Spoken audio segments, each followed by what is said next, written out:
Prepare for A Rood Awakening.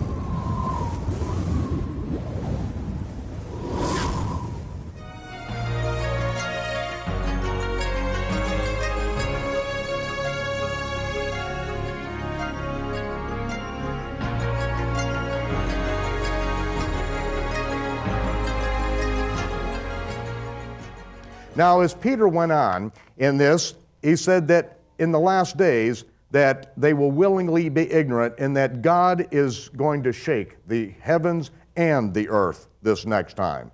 In the days of Noah, he shook the earth. This next time, it is going to shake loose. And it says that God is not slack concerning his promises of judgment. When it looks as though life is continuing on as it always has, but God isn't slack concerning those promises of judgment spoken by the Hebrew prophet. God is long-suffering.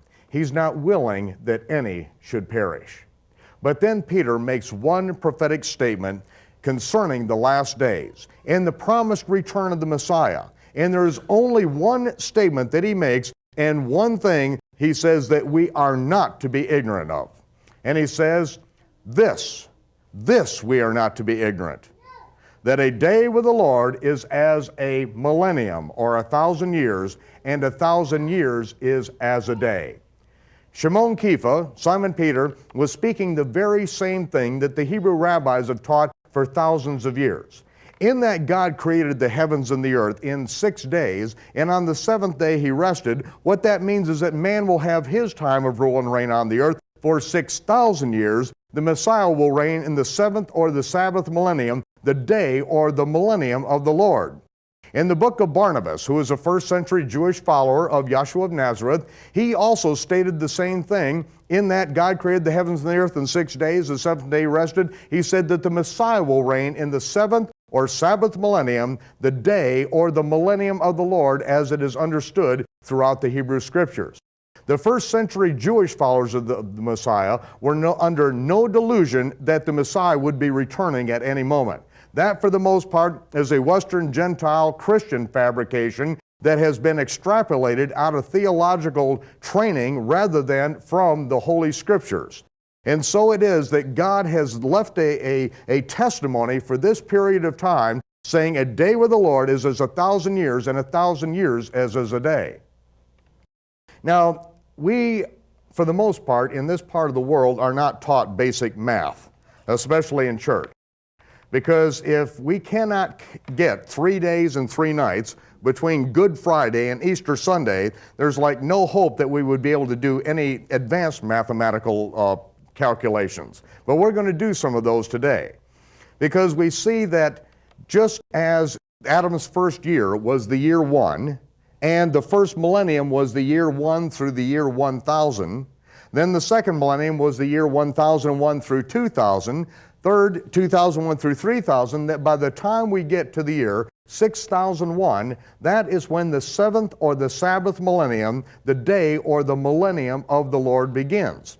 And we also see that picture right back in Bereshit, back in Genesis, in which it says that God spoke to Adam and said, "In the day you eat thereof, thou shalt surely die." But yet we see that Adam lived for 930 years. How do we reconcile that?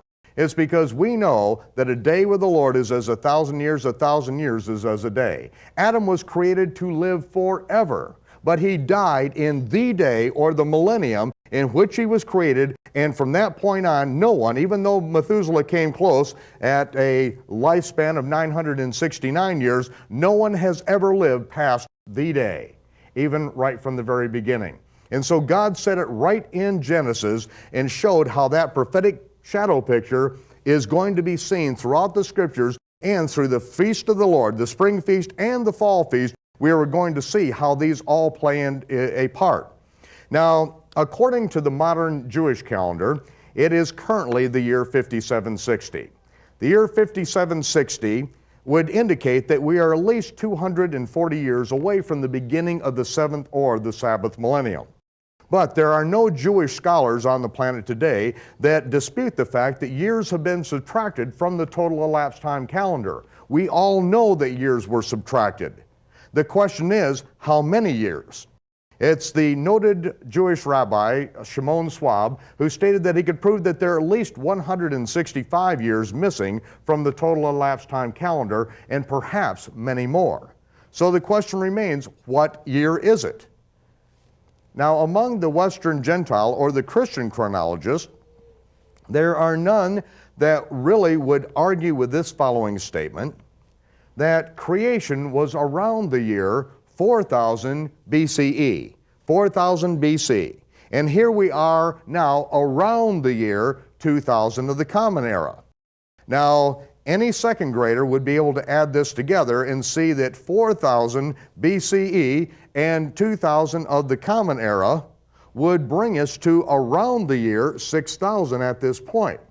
But we're not taught the basic premise and understanding of the Hebrew Scriptures that a day with the Lord is as 1,000 years, and 1,000 years is as a day.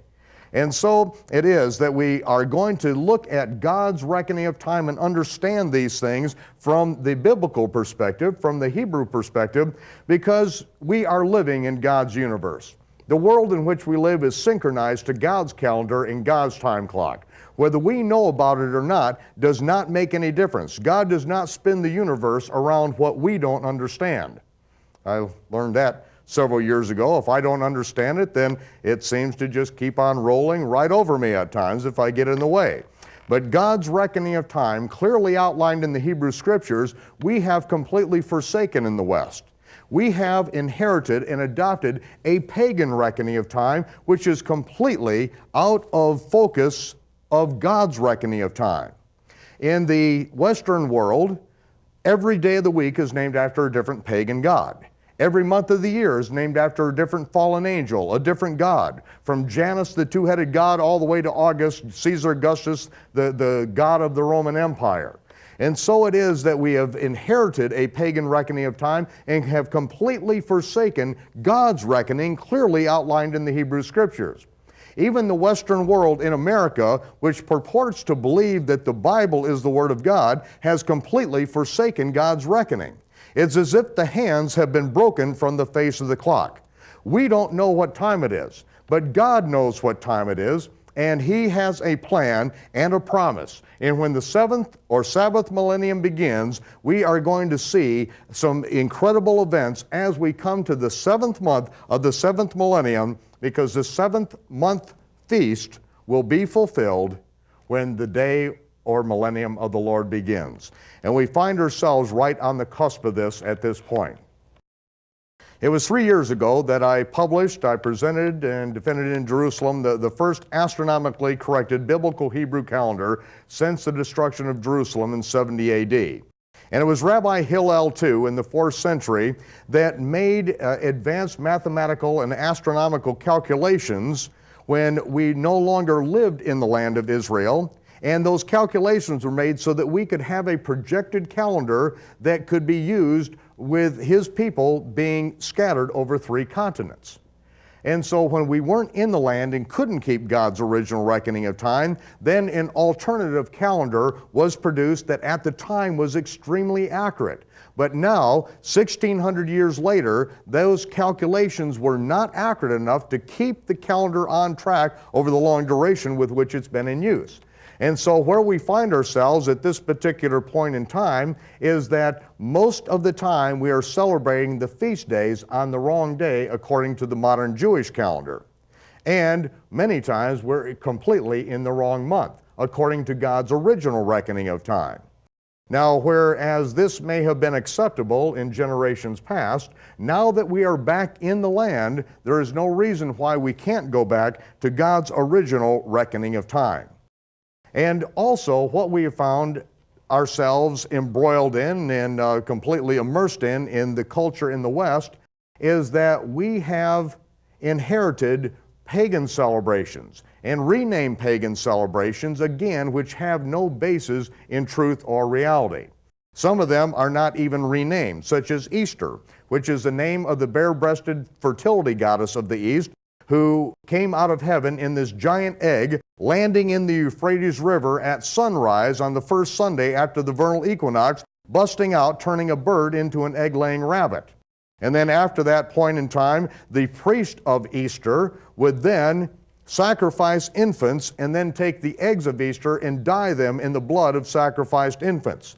Many of these same traditions are carried on today in the name of those people who say that they're worshiping the true God, but really do not even understand that some of the things that they have inherited in some of these occult holidays have actually been brought into what the Christians consider their church. And so it is that when we have inherited these things, but we find that we have forsaken the feast of the Lord, which are all prophetic shadow pictures of good things to come, we find ourselves again with the hands broken from the face of the clock.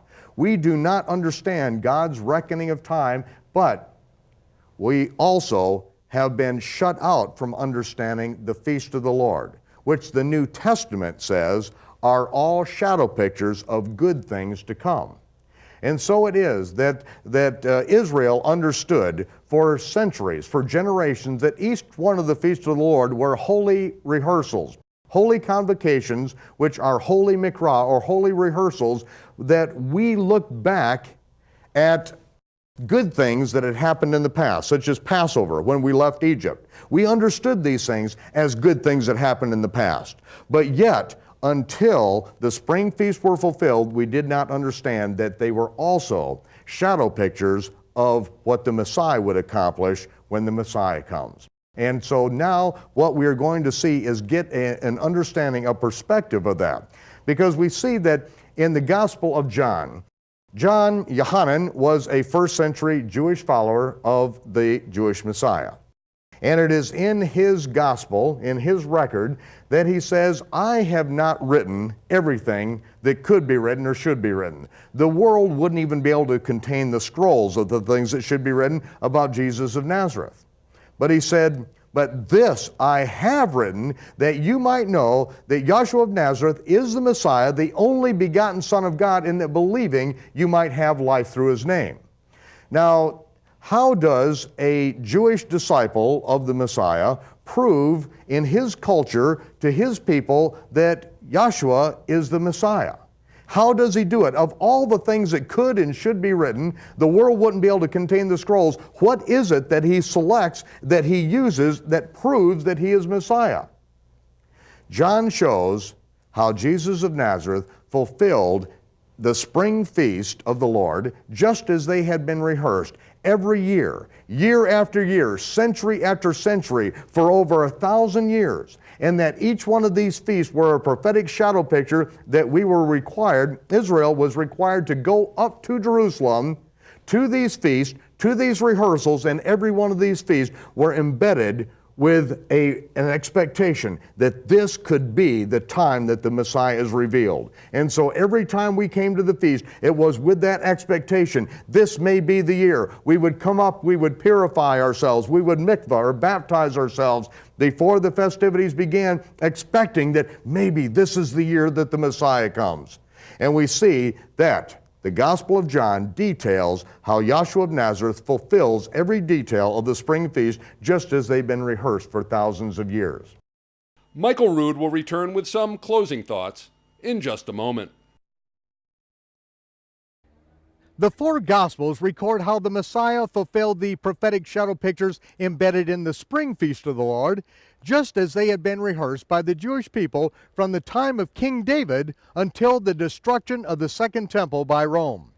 When we understand the intricacies of the shadow pictures that the Messiah has already fulfilled, we will be prepared to explore the prophetic shadow pictures of good things to come in the future as the Messiah fulfills the fall feast of the Lord, as recorded in the last book of the Hebrew Scriptures, the book of the Revelation.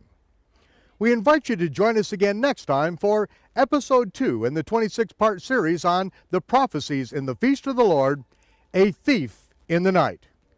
This is Michael Rood from Jerusalem bidding you shalom, peace. And I'll see you when the smoke clears.